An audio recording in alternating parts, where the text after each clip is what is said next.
Sebelum kita mulai video ini, jangan lupa like, komen, dan subscribe ya, supaya kalian tidak ketinggalan informasi selanjutnya. Dan jangan lupa nyalakan tombol loncengnya, biar kalian tahu kalau kita upload video baru.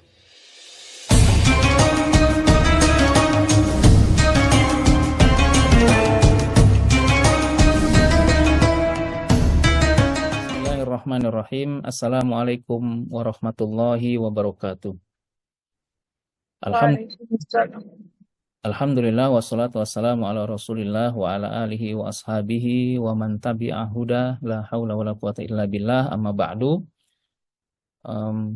Bapak, Ibu, saudara-saudari, adik-adikku semua yang berbahagia, alhamdulillah pada Sabtu yang cukup cerah ini kita dapat bertatap muka untuk sama-sama mengikuti Zoom Sabtu yang memang biasa diadakan oleh Darul Arifin untuk mensosialisasikan seputar pendidikan di Ma'had Al-Azhar Kairo Mesir.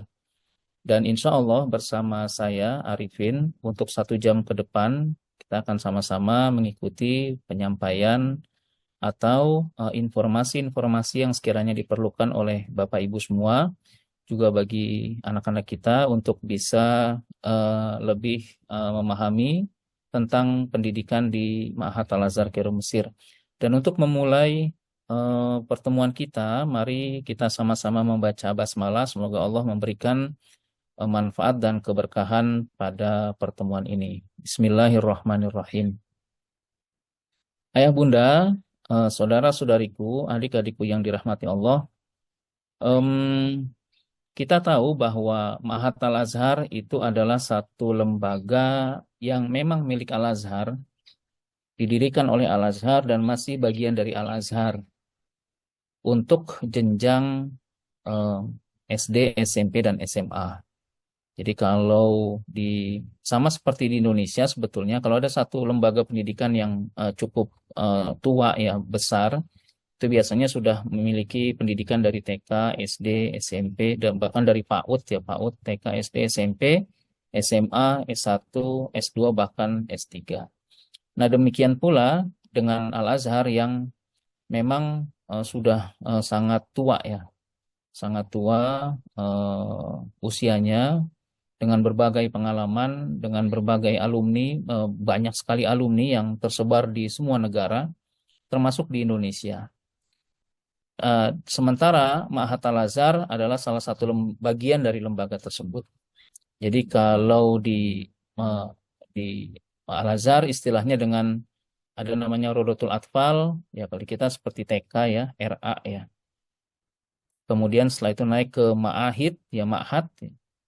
Ma'had itu terdiri dari SD, SMP, dan SMA. Kemudian yang berikutnya adalah Jamiah atau universitas. Jadi S1, S2, dan S3.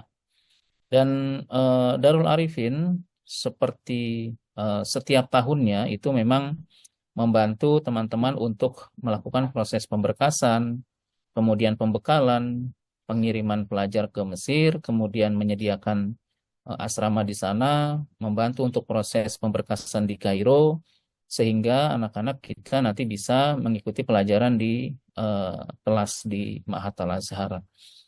Nah, pada tema kali ini, insya Allah kami akan menyampaikan seputar ada berapa penjurusan sih sebenarnya di Ma'had Al-Azhar. Perlu Bapak, Ibu, dan saudara-saudari, adik-adikku ketahui bahwa ma'had yang dimaksud untuk pelajar asing, ya, termasuk Indonesia, itu adalah pelajar yang untuk jenjang SMP dan SMA. Sama, bukan hanya dari Indonesia, tapi dari negara-negara manapun, ya, ada yang pastinya Muslim, itu mereka ikut datang ke Mesir untuk masuk ke Ma'had Al-Azhar ini ya, dengan batasan usia 12 tahun sampai 30 tahun itu bisa masuk ke Ma'had Al-Azhar. Jadi secara formal Ma'had Al-Azhar itu adalah sekolah formal setingkat SMP dan SMA. Akan tetapi setiap tahunnya kami Darul Arifin justru cukup banyak menerima para siswa yang sudah lulus SMA dari Indonesia. SMA sederajat ya, SMA, SMK, bahkan aliyah gitu.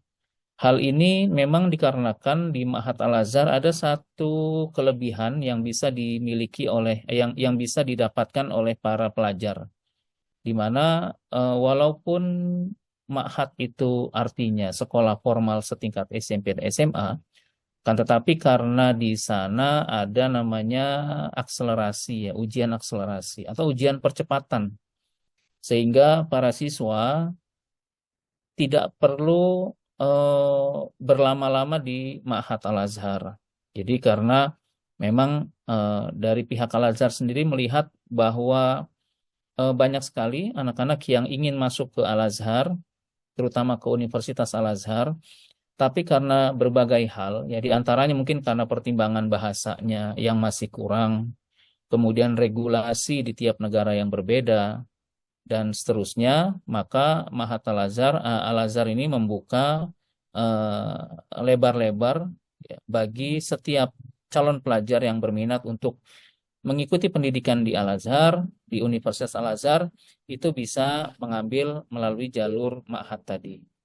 Ya, yang pertama karena tadi proses pembelajarannya tidak harus SMP itu harus 3 tahun, SMA harus 3 tahun, itu tidak harus. Karena memang apa tadi? Karena tadi ada namanya akselerasi. Nah, akselerasi ini bisa didapatkan pada saat di jenjang SMP dan SMA. Nah, akselerasi bentuknya bukan pendidikan ya, bukan pembelajaran. Akan tetapi dia adalah ujian. Jadi bagi teman-teman yang sudah memiliki kemampuan bahasa Arab yang mencukupi, karena memang setiap anak yang masuk ke ma'had ya, ataupun masuk ke universitas itu memang harus masuk ke kelas bahasa terlebih dahulu, atau yang dikenal dengan DK ya, atau dirosah khosoh kalau anak-anak kita menyebutnya dengan istilah DK tadi.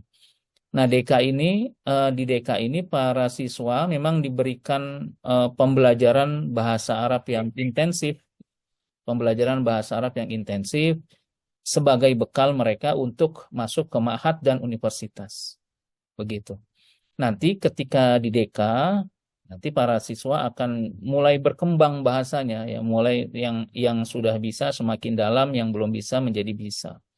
Nanti setelah lulus di DK, nanti anak-anak bisa ikut namanya ujian akselerasi atau percepatan di jenjang SMP ya, Dadi kalau di sana, dan di jenjang SMA, Sanawi kalau di sana. Nah, terkait dengan tema kita mengenai berapa pilihan sih, berapa penjurusan. Sebagaimana em, sekolah di Indonesia. Sekolah di Indonesia ini ada di kelas SMA, biasanya kalau dulu ya, ada IPS, ada IPA gitu ya.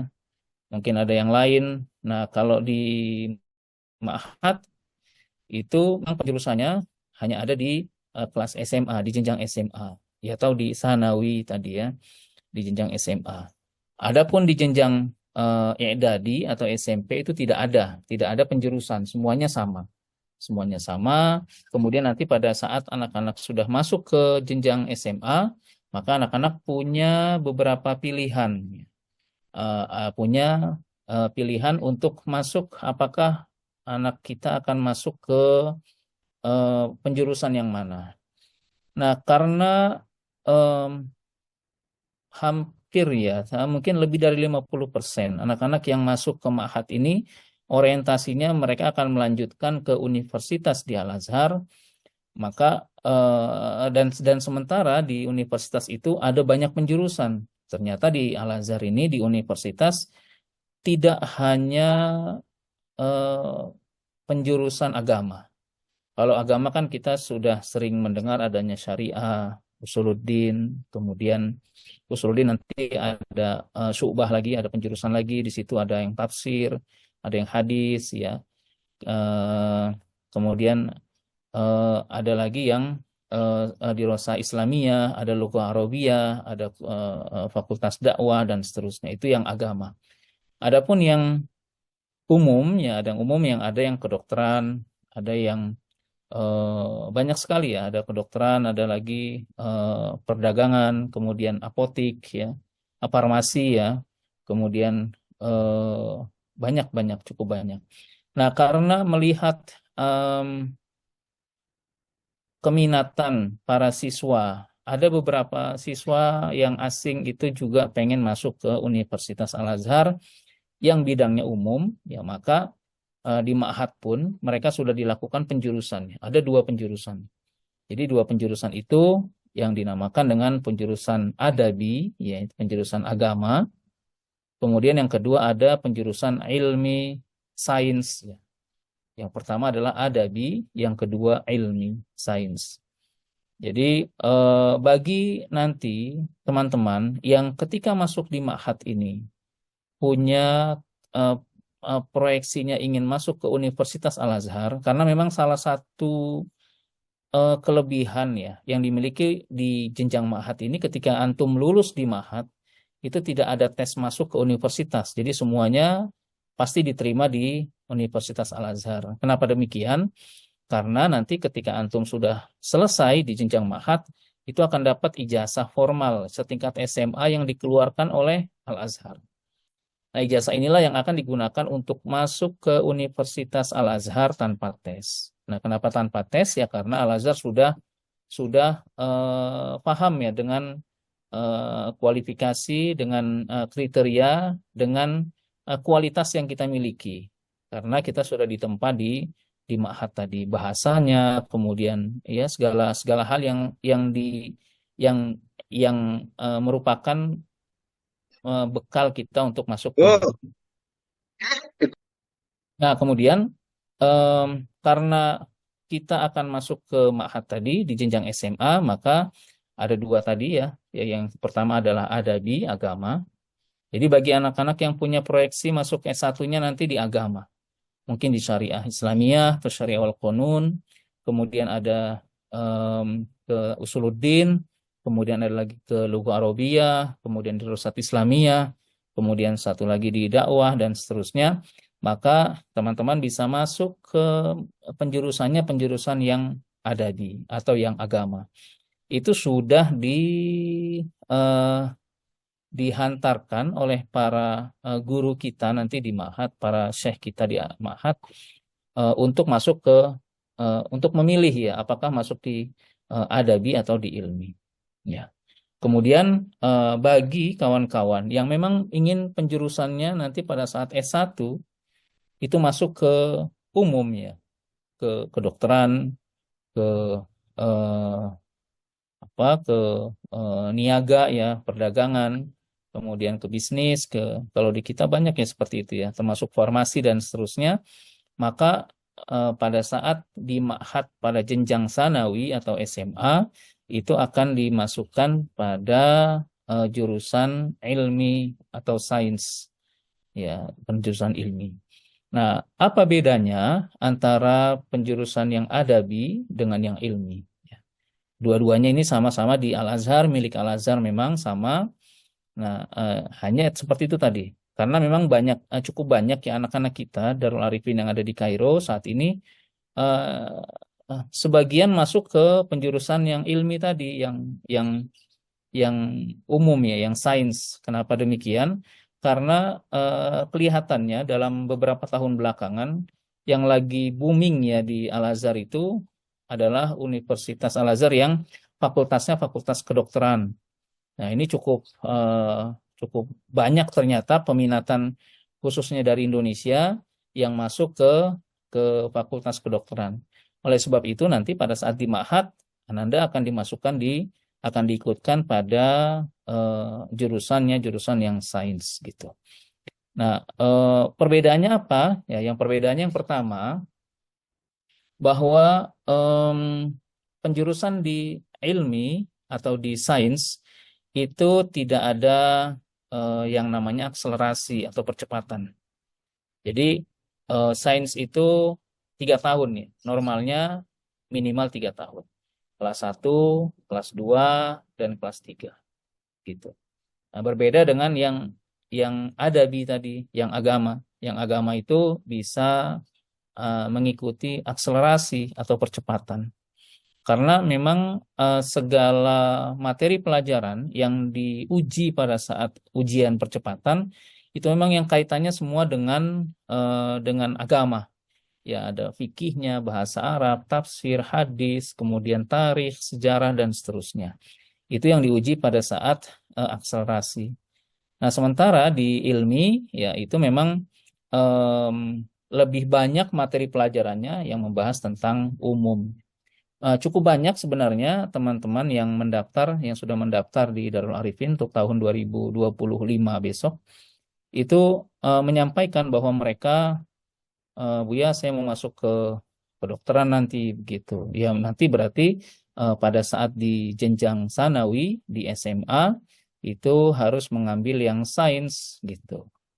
Karena nanti ketika sudah lulus di ma'hadnya punya prioritas untuk mendapatkan masuk ke apa universitas, ya, ke fakultas fakultas umum, ya, fakultas umum, salah satunya di kedokteran. Nah, kemudian yang berikutnya perbedaannya, yang ketiga adalah masalah mata pelajarannya pastinya, ya. Mata pelajaran kalau di SMP, ya, di I'dadi, ya, di Ma'had Al-Azhar, di kelas I'dadi itu pelajarannya sama semuanya. Baik yang nanti bakal ngambil umum atau ngambil agama. Kalau bisa saya bacakan, paling tidak ada 10 mata pelajaran yang ada di SMP. Ini tapi tidak semuanya nanti akan diuji untuk akselerasi gitu. Yang pertama adalah Quran, kemudian Logha Arabiyah, kemudian Usuluddin, ilmu fiqh, ilmu tauhid, Dirosah Ijtimaiyah, kemudian Riyadiyat, Al-Ulum, komputer, dan Maharat. Maharat itu kayak keterampilan gitu. Nah, ini yang di SMP. Nah, kemudian kalau kita beranjak ke ma'had yang jenjang sanawi atau SMA, karena ada dua penjurusan tadi, ya, untuk yang kelas adabi ini memang lebih banyak ke materi pelajaran yang berkaitan dengan agama, yaitu Al-Quran, pasti Al-Hadis, Tauhid, ya, kemudian ilmu nahwi, ilmu nahu dan sorof, ilmu tajwid, ya, ilmu tafsir, ilmu mantik, kemudian ilmu fiqh, al-adab wal balaghah wal urud, kemudian at-tarikh wal hadoroh, itu semacam sejarah, ya. Kemudian al-maharat tadi keterampilan. Kemudian ada pelajaran umumnya, ya, pelajaran umumnya di sanawi, tapi yang jurusan adabi, ya, yang agama, yaitu geografi, komputer, dan bahasa asing. Itu saja tuh yang umumnya. Jadi bagi teman-teman memang yang agak menghindari hitung-hitungan, ya, karena memang banyak sekali teman-teman yang datang ke kantor kemudian tanya, mereka justru karena khawatir ketemu matematika, maka di Adabi ini tidak ada hitung-hitungan, karena ada geografi, yang kemudian komputer, dan bahasa asing. Bahasa asing nanti bisa milih antara bahasa Prancis atau bahasa bahasa Inggris. Itu yang ada di em, jurusan eh, adabi, ya. Kemudian yang kedua, bagaimana dengan jurusan yang ilmi atau yang jurusan sains, ya.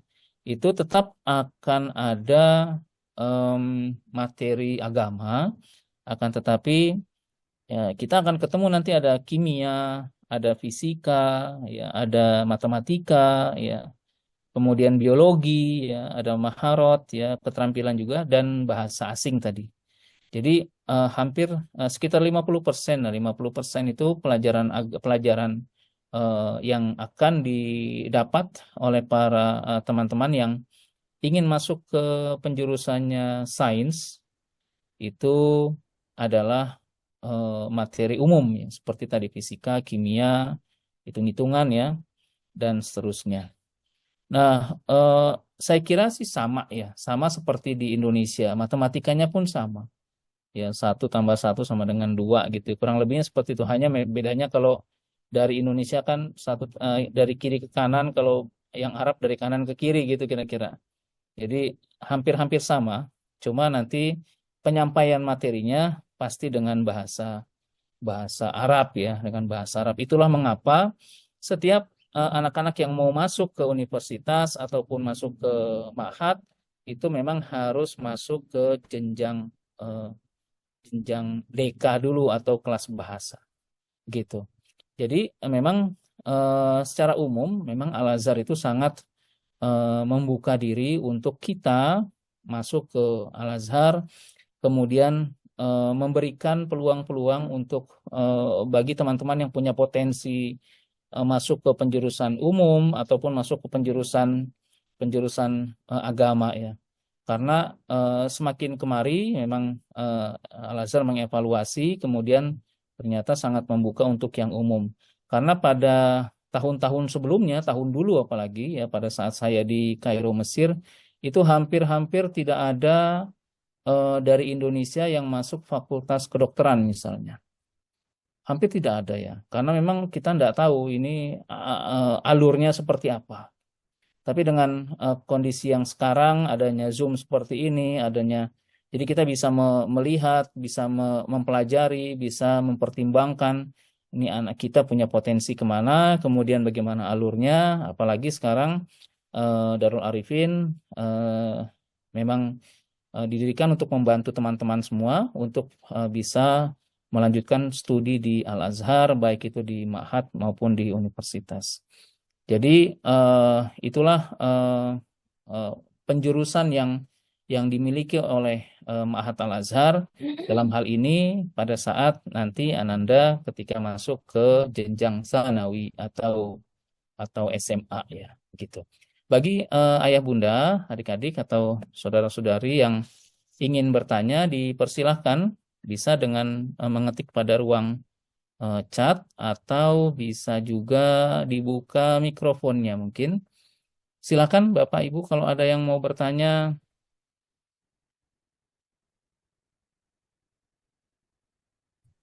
Halo, Assalamualaikum Ustaz. Mau nanya, Waalaikumsalam warahmatullahi wabarakatuh. Waalaikumsalam warahmatullahi ya kalau misalnya dari Idadi terus ke Aliyah ya, estetika SMA, dia Ah, sudah ngambil jurusan umum. Terus itu mau pindah ke jurusan agama itu apakah diperbolehkan dan sebaliknya dari jurusan agama ke umum, terus kuliahnya mau kebalikan dari yang di SMA-nya itu gimana, Ustaz? ya, memang itu tidak menutup kemungkinan ya, Pak. Tidak menutup kemungkinan teman-teman ada berubah, istilahnya berubah haluan ya. Yang awal mungkin niatnya pengen ikut yang eh, fakultasnya fakultas umum. Kira di Sanawi atau di SMA-nya ngambil yang penjurusannya sains. Tapi di tengah jalan mungkin berubah pikiran, itu hal biasa memang. Nah, bagaimana? Apakah diperbolehkan? Jawabannya diperbolehkan. Hanya perbedaannya ketika kita lintas penjurusan berarti ya, yang dari sains tiba-tiba begitu S1 ngambilnya di mana di eh, fakultas-fakultas agama. Maka nanti biasanya akan ada tes, Pak. Akan ada tes. Ujian masuk ya, ujian masuk ke Universitas Al-Azhar. Tapi ujian masuknya memang akan lebih banyak karena ya sesuai dengan penjurusannya tadi. Penjurusan misalnya pada saat Ananda ngambil sains, tiba-tiba pas di fakultasnya itu ngambil yang agama, nanti materi-materi eh, ujiannya ya lebih banyak ke agama. Demikian pula sebaliknya, teman-teman yang ngambil yang di agama, tiba-tiba fakultasnya ngambil yang umum, nah itu eh, ada ujian juga, ada ujian. Ya. Jadi, tapi bagaimanapun Al-Azhar itu kalau dilihat dari riwayatnya itu memang memberikan secara umum memberikan prioritas bagi teman-teman yang lulusnya lulus dari Ma'had Al-Azhar dibanding mungkin ijazahnya dari luar Mesir untuk ke sana ya pastinya akan lebih mudah ketika kita tembus ke universitas melalui jenjang Ma'had tadi. Begitu Pak kira-kira. Jadi insya Allah diperbolehkan. Alhamdulillah. Ada lagi yang mau ditanya? Iya. Assalamualaikum Pak Ustadz, saya mau bertanya. Waalaikumsalam warahmatullahi wabarakatuh. Silakan Ibu. Ya, saya Ibu Alta dari Batam. Bang, kalau Saya mau mau, bicara tekan ini ya, Bang. Ya. Tekannya ke mana? Sini, oke. Saya mau bertanya, Pak. Mau bertanya mengenai anak saya ini kan sekarang sedang berada di pesantren setingkat kelas 6 SD dan akan lulus insya Allah 2025 ini bulan 6.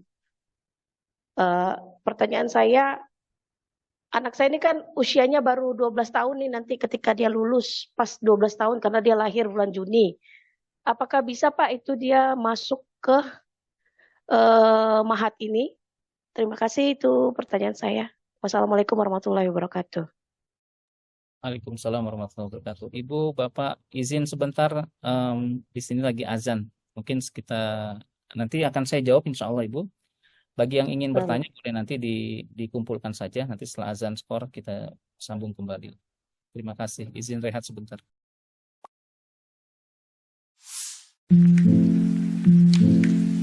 Kalian lulusan SMA yang mau lanjut kuliah di Al-Azhar Mesir? Atau kalian baru lulusan SD maupun SMP dan mau melanjutkan studinya ke Mesir? Tapi bingung gimana caranya? Darul Arifin Indonesia solusinya. Yayasan Darul Arifin Indonesia atau DAI adalah lembaga konsultan pendidikan yang memfasilitasi calon pelajar Indonesia. Mulai dari pendaftaran, pemberkasan, pembinaan, pemberangkatan, dan pendampingan di institusi-institusi Al-Azhar Mesir. Gampang banget. Kalian bisa langsung mendaftarkan diri ke kantor Darul Arifin Indonesia yang beralamatkan di Jalan Raya Jati Asih nomor 12, Kota Bekasi, Provinsi Jawa Barat. Atau bisa daftar secara online di website Darul Arifin Indonesia di www.darularifin.org.id. Buat persyaratannya, kamu tinggal melampirkan dokumen berikut ini ya.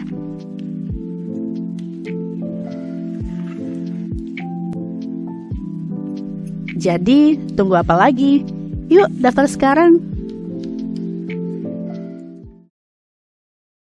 Baik, Ibu, Bapak, izin melanjutkan. Jadi menjawab pertanyaan dari Ibu mengenai Ananda yang usianya saat ini kelas 6 SD ya.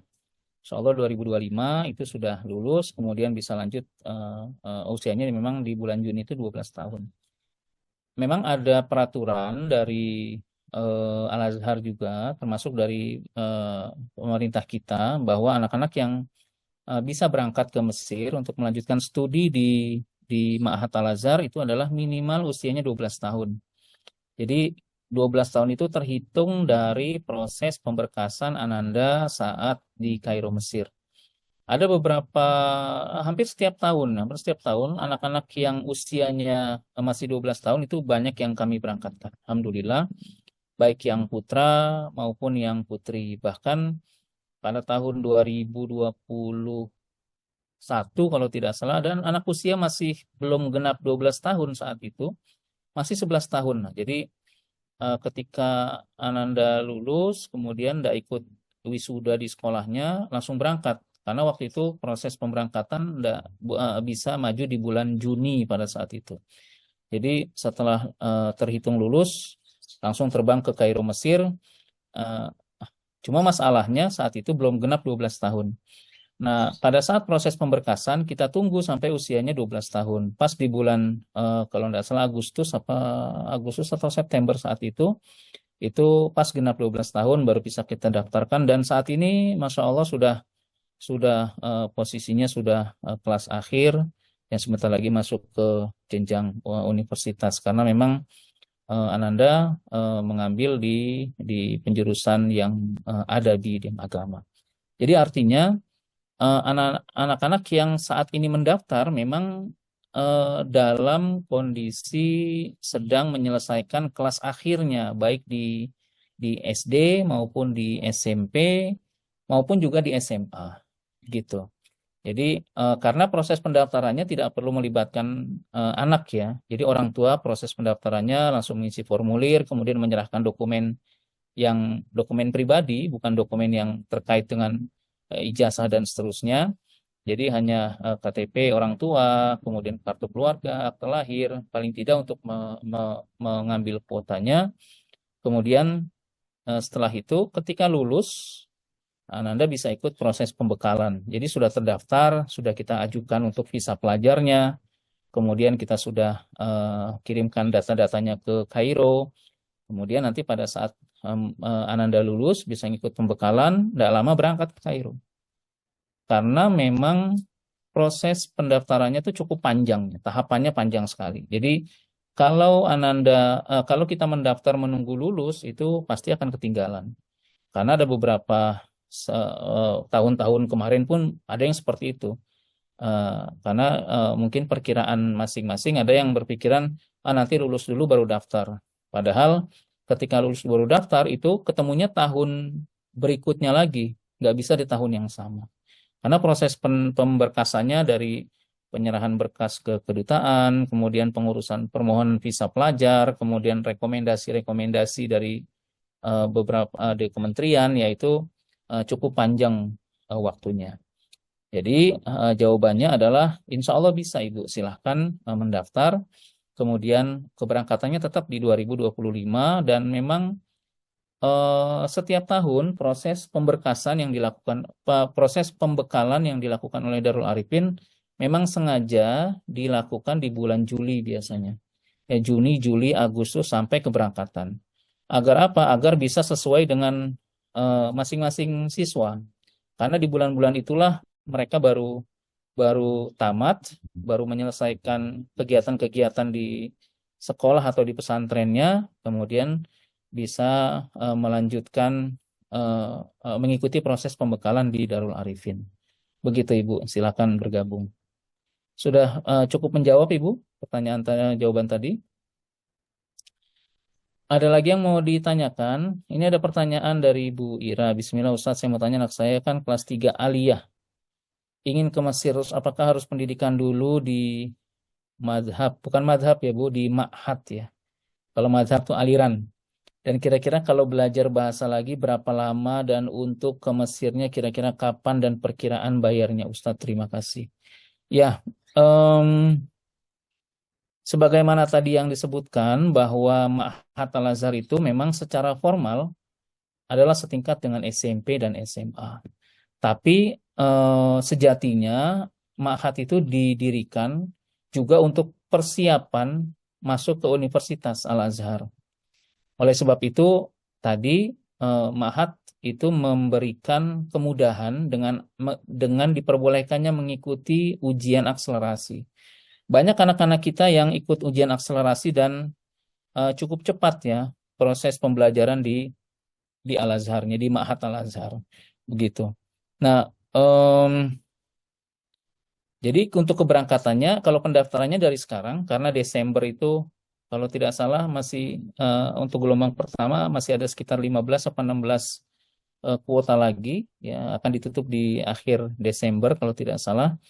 Kemudian nanti pada Januari atau Februari mulai proses pemberkasan ya untuk persiapan keberangkatan, dan itu pun anandanya tetap fokus tetap belajar di pesantrennya masing-masing, di sekolahnya masing-masing sampai proses pembekalan sebelum keberangkatan. Nah, kira-kira berapa lama sih gitu di kelas bahasa? Nah, kelas bahasa ini tergantung nanti dari hasil placement test ya. Kita pernah membahas di YouTube Darul Arifin tentang placement test. Jadi placement test itu diperlukan bagi semua pelajar, bukan hanya dari Indonesia, dari semua negara untuk mengikuti placement test. Agar apa? Agar Al-Azhar bisa mengukur kemampuan bahasa Arab masing-masing siswa. Karena dengan berbagai latar yang berbeda, kan memang untuk masuk Ma'had ini tidak ada tes masuk. Semua yang melengkapi berkas itu pasti diterima di Ma'had Al-Azhar. Hanya karena Al-Azhar tidak bisa mengetahui seberapa jauh masing-masing siswa itu mahir berbahasa Arab, maka diadakanlah namanya placement test. Placement test itu untuk mengukur kemampuan bahasa Arab. Nah, di placement test itu nanti akan ditakar kemampuan tadi, diberikanlah nilai. Nah, nilainya itu akan disesuaikan dengan kelas bahasanya. Jadi di kelas bahasa itu kan ada 6 level ya. Satu level itu 1,5 bulan. Ada anak-anak kita yang masuk ya begitu placement test dapat kelasnya levelnya level 5 misalnya. Level 5 1,5 bulan, level 6 1,5 bulan. Berarti kelas bahasa hanya 3 bulan. Ada yang level 6, level akhir hanya 1,5 bulan. Ada yang 3 begitu. Ada yang level 3, ada. Yang level 1 ada nggak? Ya selama ini alhamdulillah nggak ada ya. Nggak ada anak-anak kita yang masuk di level 1 sepertinya. Apalagi dengan mengikuti pembekalan-pembekalan yang diberikan, karena memang kami Darul Arifin itu saat ini sudah menyediakan program karantina ya. Program karantina itu pembekalan intensif untuk persiapan ke Mesir. Itu diberikan materi-materi pelajarannya memang yang terkait dengan persiapan anak-anak ke Kairo, Mesir, ke Ma'had Al-Azhar, khususnya dalam hal kemampuan bahasa Arab. Jadi ketika placement test, Ananda tidak perlu berlama-lama di kelas bahasa, dapat di level akhir, kemudian ikut akselerasi, percepatan, sehingga bisa menyelesaikan di Ma'hadnya dengan waktu yang cukup cepat ya, begitu. Tapi ya bagaimanapun nanti tergantung kemampuan masing-masing siswa, tergantung disiplin masing-masing siswa. Ada nggak paling cepat berapa lama sih di Ma'had? Paling cepat 1 tahun. Jadi masuk 1 tahun selesai. Ada nggak yang seperti itu? Ada. Anak-anak kita itu pun ada beberapa yang 1 tahun selesai. Ada nggak yang 2 tahun? Ada. Yang 3 tahun di Ma'had ada nggak? Ada juga. Yang lebih dari itu ya ada juga. Ya tergantung dari kedisiplinan masing-masing siswa. Nah, kemudian pertanyaan lagi untuk keberangkatan ke Mesir ya. Keberangkatan ke Mesir itu insya Allah bulan September dan Oktober. Agustus, September, dan Oktober. Kemudian biayanya untuk biaya keberangkatan untuk tahun 2025 totalnya 27 juta. 27 juta itu dibayarkan secara bertahap. 5 juta dibayarkan saat mendaftar, kemudian sisanya dibayarkan paling lambat 1 bulan sebelum keberangkatan, setelah untuk proses tiket, untuk proses lain sebagainya, gitu. Cukup menjawab Ibu ya. Kemudian ada pertanyaan lagi mungkin, atau bisa saya lanjutkan? Assalamualaikum. Waalaikumsalam warahmatullahi wabarakatuh. Silakan Ibu. Assalamualaikum Ustadz. Ini saya mau tanya Ustadz. Nah, pelajar itu apa harus ikut belajar di Dirosah Qosah dulu atau nanti mereka bisa langsung belajar di Ma'had sesuai dengan tes penempatannya gitu Ustadz. Baik. Ya Tes satu lagi penempatannya boleh. satu lagi mengenai penjurusan di Ma'had Ustadz. Ini saya mau tanya itu kan tadi saya lihat ada terbagi dua, adabi dengan ilmi di Ma'hadnya. Itu apakah sejak awal pelajar itu masuk Ma'had langsung dibagi sesuai jurusan yang diminati atau mereka berjalan belajar dulu untuk beberapa waktu baru nanti ada pembagian gitu Ustadz. Baik. Terima kasih Ustadz. Ya, baik. Pertanyaan pertama, apakah maksudnya harus langsung ke DK dulu apa bisa langsung masuk ke Ma'had ya? Jawabannya tergantung dari hasil placement test. Hasil placement test yang dilaksanakan kalau tahun kemarin sebelum keberangkatan. Hasil placement test sebelum keberangkatan itu nanti akan menyesuaikan dengan kelas yang akan didapat. Ada anak-anak kita yang di level 4, level 5, itu artinya Ananda harus masuk ke kelas bahasa dulu beberapa bulan, kemudian lanjut ke Ma'had. Ada juga kemarin yang dinotis kasih catatan oleh pihak penguji bahwa ada beberapa anak kita yang langsung lulus, jadi sudah lulus di kelas bahasa. Artinya Ananda nanti ketika proses pemberkasannya selesai di Kairo, itu tidak perlu masuk ke kelas bahasa, jadi langsung ikut akselerasi atau ujian percepatan. Ada yang seperti itu. Jadi jawabannya apakah harus masuk kelas bahasa? Ya jawabannya tergantung dari nilai yang didapat dari placement test.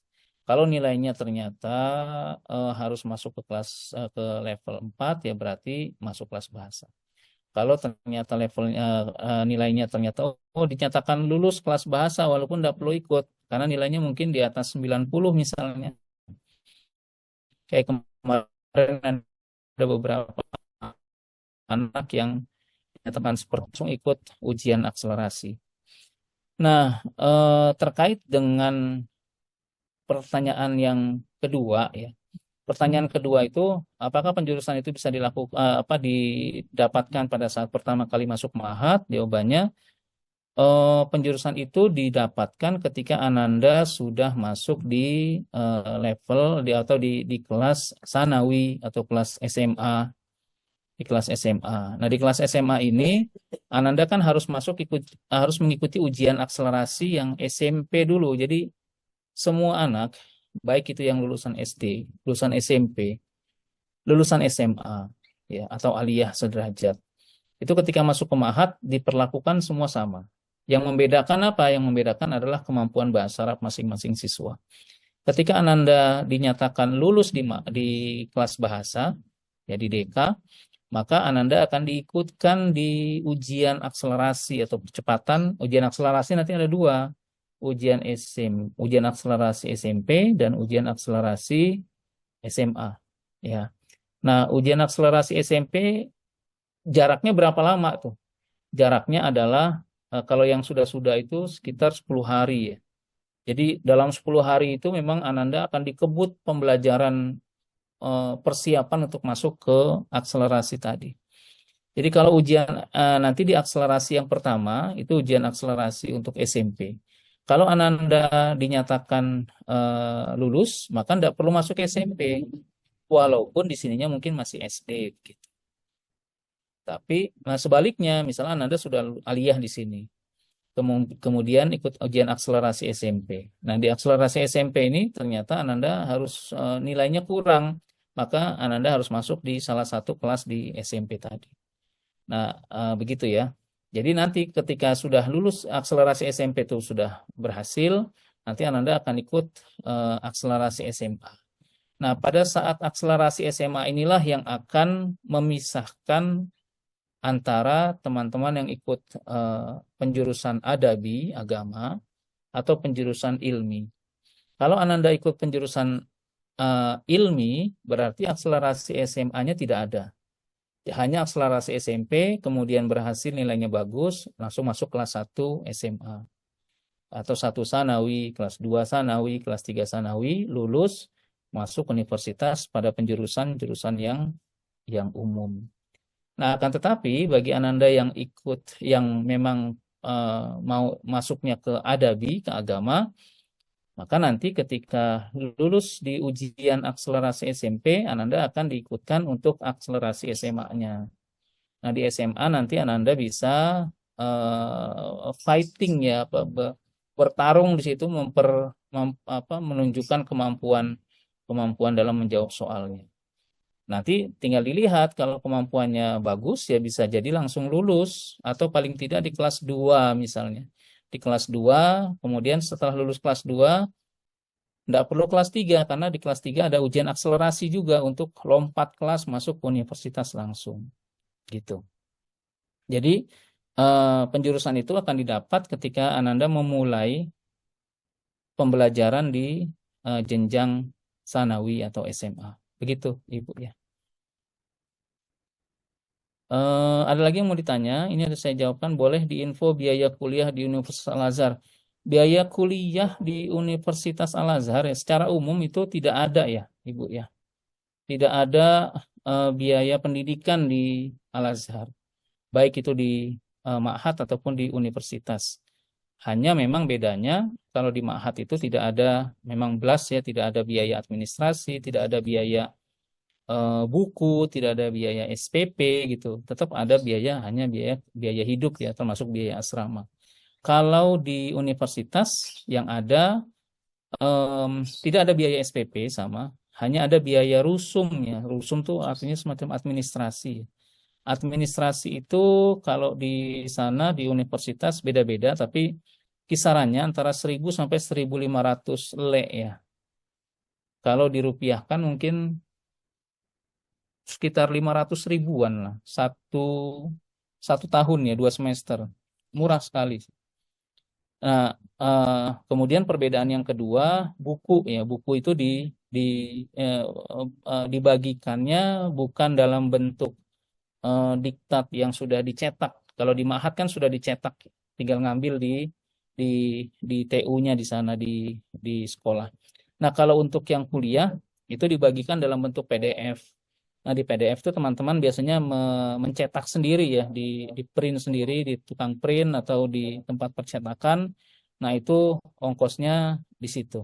Jadi selebihnya hanya rusum saja. Kalau universitas tidak ada. Nah, ini Waalaikumsalam, Buya, anak-anak yang sudah ke Mesir kapan yang mulai masuk DK? Ya, Pak Effendi.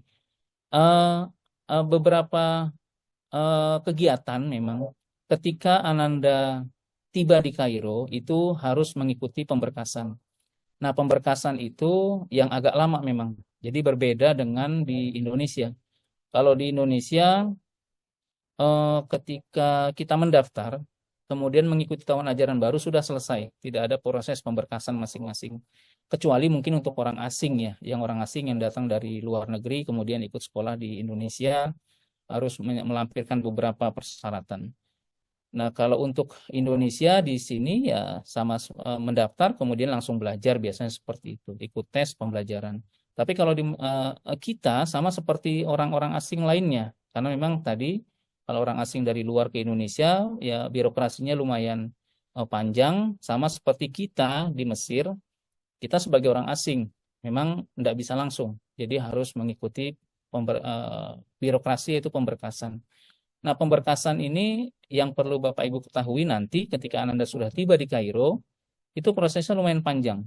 Salah satunya adalah tes darah ya.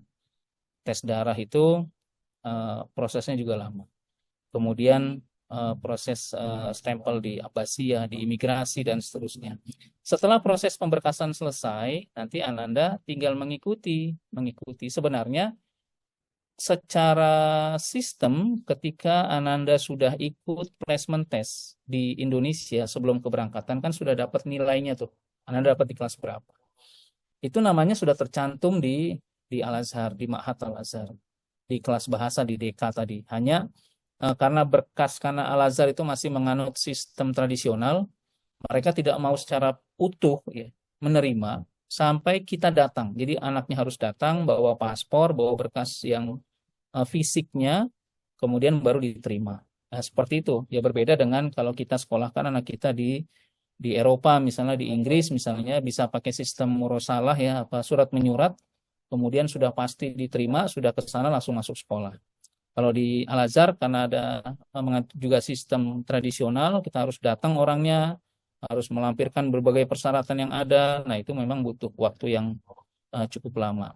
Tapi kalau sudah selesai proses pemberkasan, Pak Effendi, nanti bisa langsung ikut sekolah, tapi menyesuaikan dengan ujian. Karena per 45 hari, per 1,5 bulan itu kan proses ujian di kelas bahasa. Seperti yang tadi saya sampaikan bahwa kelas bahasa per levelnya itu 1,5 bulan atau 45 hari. Jadi ketika proses pemberkasan selesai, pas anak-anak belum ujian itu biasanya harus menunggu anak-anak ujian dapat nilai baru kita ikut kelas baru gitu. Tapi kalau kalau di Mesir itu ada namanya menjadi mustami ya, menjadi pendengar, itu diperbolehkan. Dan memang sangat dianjurkan anak-anak untuk ikut mendengarkan, tetap masuk ke kelas aja, cari kelas yang sekiranya setara dengan hasil placement test. Ananda misalnya dapat kelas di level 4 ya, di Mutawasit Sani misalnya. Nanti ketika sampai di Kairo, Ananda cari aja yang Mutawasit Sani, salah satunya masuk aja. Sebagai mustami, sebagai pendengar. Gunanya apa? Agar anak-anak tuh bisa terbiasa mendengarkan penjelasan dari Syekh dalam bahasa Arab. Karena yang tersulit adalah itu tadi beradaptasi dalam menerima materi-materi pelajaran yang disampaikan dalam bahasa Arab. Jadi seperti itu, Pak. Pak, bagaimana pertanyaan saya tentang anak saya yang Juni 2020 baru usia 12 tahun dan berapa lama? Tadi ya sudah anak-anak pembelajarannya di DK. Ya, sudah disampaikan tadi Ibu ya. Disampaikan, jadi boleh silakan mendaftar. sudah bisa 2025, apalagi sudah 12 tahun.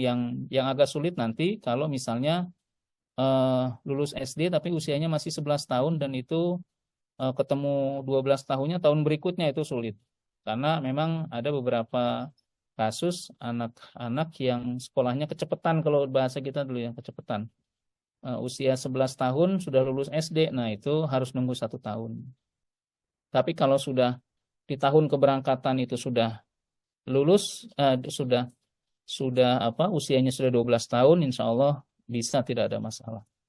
Nah, kemudian berapa lama tadi sudah disampaikan bahwa tergantung dari kemampuan bahasa Arab masing-masing siswa, dengan gambaran bahwa per levelnya itu harus pembelajarannya 1,5 bulan. Kemudian kita ada di Ma'had Al-Azhar sudah 6 level ya. Nanti bisa menyesuaikan di kelas berapa di DK-nya itu, disesuaikan dengan hasil placement test. Assalamualaikum Pak. Waalaikumsalam warahmatullahi wabarakatuh. Boleh silakan Umi. Pak. Kalau Ma'had itu ada yang umur 12 tahun mulainya Ustadz ya, sampai 30 tahun ya. Iya betul. Nah ini saya nih sebagai, ada si anak saya, ada rencana ke Mesir, tapi masih dalam pertimbangan Ustadz, karena saya melihat kesiapannya dulu, karena ke sana itu kan orang tua nggak ngantar, nggak ada penjengukan kayak biasa di pondok, terus di sana ya kita nggak tahu negerinya gimana, dan biayanya walaupun sekolahnya ceritanya nggak ada biaya, cuman kan untuk ke sana kayak mediatornya ada biaya bulanan juga kan Ustadz.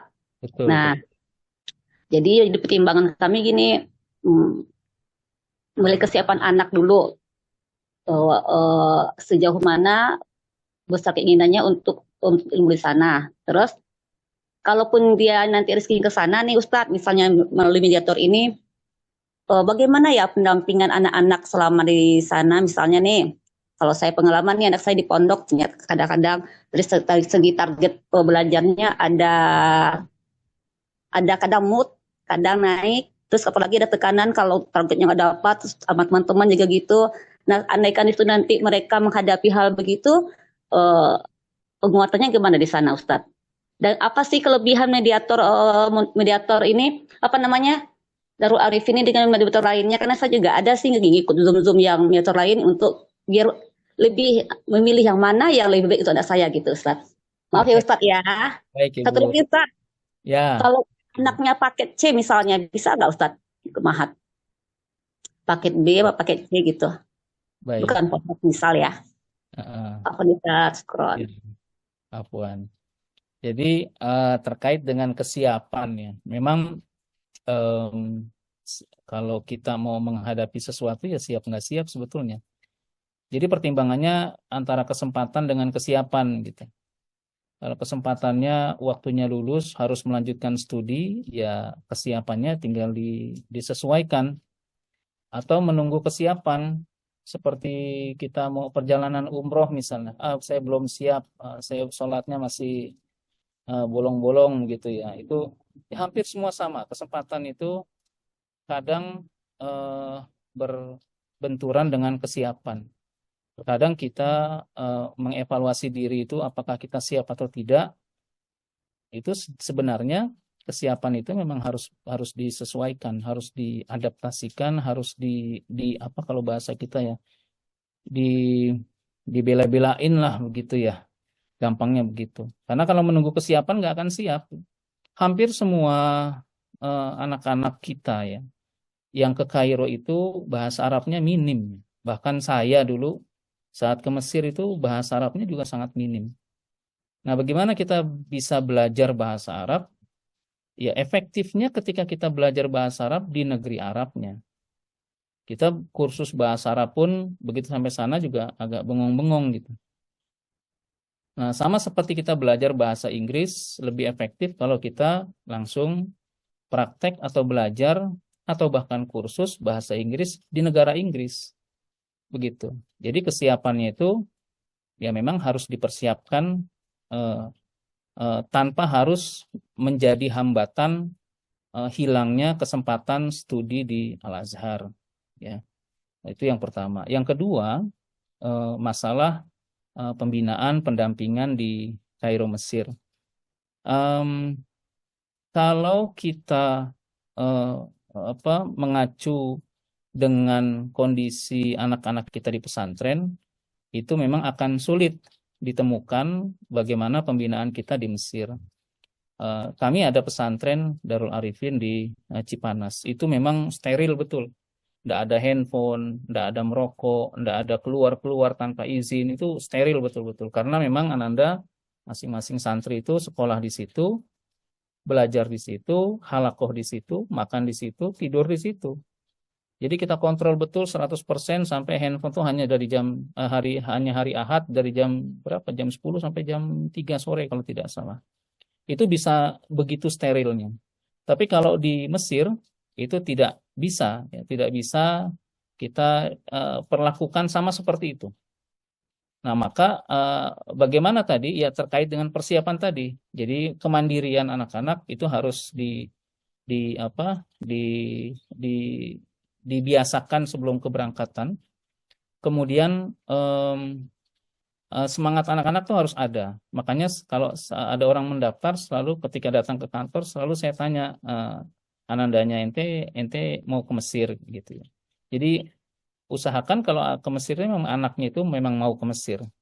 Karena ada beberapa kasus ketika orang tua datang ke kantor kami itu ada beberapa anak yang nggak mau ke Mesir, nggak mau, kemudian dibujuk-bujuk oleh orang tuanya, kemudian akhirnya mau juga. Nah, akan lebih baik kalau kemauan itu datang dari anaknya sendiri.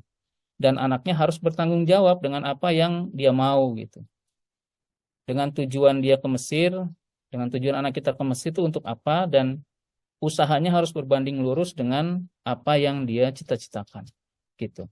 Maka penerapan yang begitu steril di pesantren di Indonesia itu tidak mudah, ya tidak bisa diterapkan 100% di Kairo Mesir. Ya, jangankan untuk menerapkan sistem, menerapkan kita punya kebiasaan-kebiasaan berpakaian pun sulit ya. Karena di Mesir misalnya kita di Indonesia ada punya musim hujan ya. Kalau di sana kan ada musim dingin ya, musim panas, itu pun adaptasinya begitu hebat ya, khususnya bagi anak-anak yang pertama datang ke Kairo. Jadi tetap dibutuhkan kemandirian masing-masing siswa dan pendampingan para musyrif dan musyrifah tetap ada ya. Maka kalau di Darul Arifin ya, itu asramanya bentuknya bukan pesantren ya, tapi dormitori ya, sama seperti kalau kita sekolahkan anak kita di Turki, kemudian di Eropa, kemudian di Italia, di Jerman, itu ada dormitori ya, asrama. Hanya bedanya kalau di negara-negara mereka tuh tidak ada pendampingan, tidak ada musyrif yang memantau. Nah, kalau di kita tetap ada pendampingan.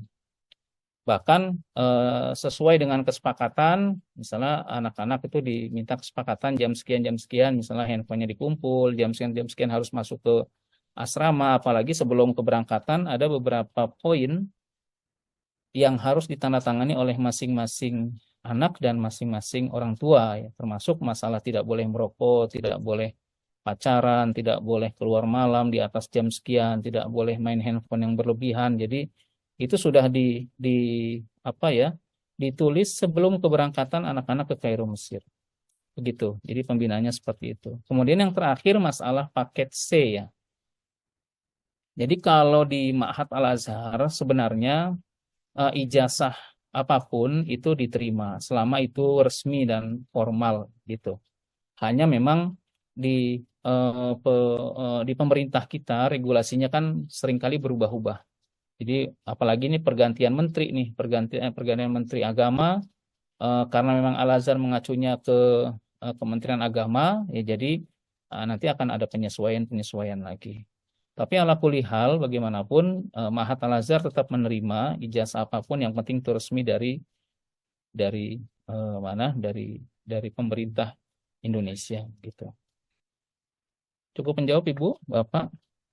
Ini ada pertanyaan lagi, anak-anak yang sekolah asalnya SMP umum, kan pesantren, apakah bisa? Bisa, jawabannya bisa. Insya Allah bisa. Kalau untuk pembekalan nanti kita berikan pembekalan bahasa Arab sebelum keberangkatan. Yang penting anandanya punya basic bisa membaca bahasa Arab. Dan bagaimana pengalaman Darul Arifin untuk beradaptasinya dengan pembelajaran bahasa Arab dan di sana apakah ada kesulitan? Pastinya ada ya Ibu ya. Pastinya ada kesulitan. Yang terberat dari pembelajaran di mana di Al-Azhar ya, yang sudah kita lakukan beberapa kali pemantauan, justru yang paling berat adalah pembelajaran saat di kelas bahasa. Saat di kelas bahasa. Kalau kita yang sudah mahir, yang sudah paham bahasa Arab misalnya, kemudian kita melihat materi pelajarannya itu mudah. Tapi bagi anak yang mengikuti itu pasti sulit. Karena apa sulitnya? Sulitnya justru di adaptasinya. Kebiasaan-kebiasaan, habitnya ketika menerima pelajaran di Indonesia dengan bahasa Indonesia, guru-gurunya menyampaikan dalam bahasa Indonesia, itu aman-aman saja. Nggak ada kesulitan mendengar, nggak ada kesulitan mencerna, memahami gitu. Tapi ketika pindah ke Mesir langsung 100% berubah. Jadi penyampaian materi di kelas dalam bahasa Arab. Buku yang dipelajari juga tulisannya berbahasa Arab. Materi pelajarannya pun tentang bahasa Arab, tentang nahwu, tentang sorof, itu kan sulit sekali. Gitu. Jadi ya kesulitannya pasti ada. Cuma ketika Ananda sudah lulus di DK dengan baik, insya Allah di ma'hadnya, di SMP, di SMA itu tidak ada cerita, kalau yang saya lihat tidak ada cerita anak-anak itu tinggal kelas tuh hampir tidak ada. Karena sudah pembekalannya sudah didapat pada saat di DK. Maka saya sering sampaikan ke anak-anak kami di Kairo itu, pada saat di DK, di kelas bahasa, itu jangan berpikir yang belok sana belok sini, fokus aja dengan belajar, nggak usah mikirin masalah uang, karena uang rezekinya Allah yang ngatur turun ke orang tua masing-masing. Nggak usah mikirin masalah kerja kan, karena ada mungkin anak-anak yang di sana kemudian terkontaminasi dengan teman-teman dari luar asrama, kemudian ayo kita kerja, kita cari belajar mandiri atau apa begitu. Itu jangan. Jadi selalu harus fokus khususnya pada saat di DK. Karena kemungkinan tinggal kelas itu 50% ya. Kalau Ananda tidak fokus, itu bisa tinggal kelas. Jadi harus ngulang 1,5 bulan lagi. Tapi kalau sudah lulus di DK, itu insya Allah aman. Apalagi sudah masuk universitas. Karena sudah terbiasa dengan penyampaian materi berbahasa Arab, dengan kosakatanya, dengan bahasanya, semua sudah aman semua. Nah, bagaimana cara mengatasi ketika Ananda mendapatkan kesulitan di sana, yaitu dengan mempersiapkan diri di Indonesia sebelum keberangkatan. Maka itu Darul Arifin menyediakan program-program tadi, karantinanya, bahasa Arab intensif, kemudian pembekalan lewat Zoom seperti ini juga akan disampaikan. Materi-materinya termasuk tentang kebiasaan-kebiasaan di Mesir itu nanti biasanya disampaikan sebelum keberangkatan ke Kairo, baik melalui online seperti ini maupun melalui offline dengan ikut di karantina. Begitu Ibu. Ada pertanyaan lagi dari Darul Arifin, ada untuk akhwat? Ada ya. Jadi Darul Arifin punya 2 asrama, 2 gedung ya, gedung yang terpisah tapi masih satu distrik. 7 distrik ya, atau Hayusabi, alamatnya di Hayusabi. Tidak muncul ya. Nah, di Hayusabi, jadi satu gedung khusus untuk putri, satu gedung khusus untuk putra. Jadi tidak terpisah-pisah ya. Tidak terpisah-pisah. Jadi ada yang di sini, ada yang di sini. Namanya tadi Every. Itu untuk apa? Untuk memudahkan koordinasi tadi. Gitu. Jadi ada untuk akhwat juga ada. Apa saya bisa survei? Boleh, enggak apa-apa. Nanti Ibu WA saya, nanti biar saya kasih nomor musyrifahnya di Kairo insya Allah. Nanti Ibu bisa komunikasi, datang ke asrama, monggo silakan. Sama satu lagi, kalau saya pingin survei, apa saya bisa ikut sama rombongan pas September? Bisa Ibu. Bisa. Jadi banyak juga orang tua yang ikut mendampingi sampai ke Kairo, bukan hanya di Bandara Soekarno-Hatta melepas saja, tapi ikut ke Kairo. Dan biasanya kalau sudah ke Kairo, mereka belok pulangnya tuh ke Saudi untuk umroh gitu ya, bisa. Bisa seperti itu. Boleh, monggo silahkan. Nanti usahakan mendaftarnya berbarengan dengan pendaftaran Ananda. Agar apa? Agar nanti visanya bisa keluar bareng gitu. Karena ada beberapa kejadian niat orang tua untuk ikut ke Kairo itu belakangan. Ketika sudah last minute baru proses visa, itu biasanya nanti visa Ananda sudah keluar, visa orang tuanya belum keluar, itu yang agak membuat riskan ya. Seperti itu. Jadi boleh silakan kalau mau survei datang ke sana atau mau ngikut juga ke Kairo juga dipersilahkan. Bapak, Ibu, Ayah, Bunda, saudara-saudari, adik-adikku sekalian, alhamdulillah kita sudah berada di jam 12 lewat 20 menit ini. Alhamdulillah sudah 1 jam lebih kebersamaan kita. Insya Allah mudah-mudahan kita akan bertemu di Zoom berikutnya dengan tema yang berbeda. Memang sengaja Darul Arifin menyediakan ruang Zoom ini untuk berinteraksi sebetulnya secara aktif ya. Agar apa-apa yang sekiranya perlu ditanyakan, silakan ditanyakan untuk persiapan atau informasi yang lebih jelas tentang kehidupan di Mesir, tentang proses pembelajarannya seperti apa. Dan ini merupakan satu berkah teknologi yang perlu kita manfaatkan ya. Tidak seperti kita zaman dulu ketika mau sekolah di suatu tempat kita tidak punya referensi yang sangat lengkap ya. Tapi dengan adanya teknologi seperti ini, insya Allah akan membantu kita untuk menerima informasi-informasi yang kita perlukan ya. Demikian dari saya, cukup sekian. Apabila tidak ada pertanyaan lagi, mohon dimaafkan apabila ada salah dan khilaf. Dan mudah-mudahan Bapak Ibu bisa bergabung bersama Darul Arifin untuk keberangkatan di tahun 2025. Tentunya kalau sudah siap ya Bapak Ibu, silakan mendaftar karena memang sudah dibuka dan sekarang proses pendaftarannya memang sampai di Desember ya. Di Desember 2024 ini untuk persiapan keberangkatan di 2025. Terima kasih bagi yang sudah bergabung. Mohon dimaafkan apabila ada salah dan khilaf. Dari saya cukup sekian. Billahi taufiq wal hidayah. Wassalamualaikum warahmatullahi wabarakatuh. Waalaikumsalam warahmatullahi wabarakatuh.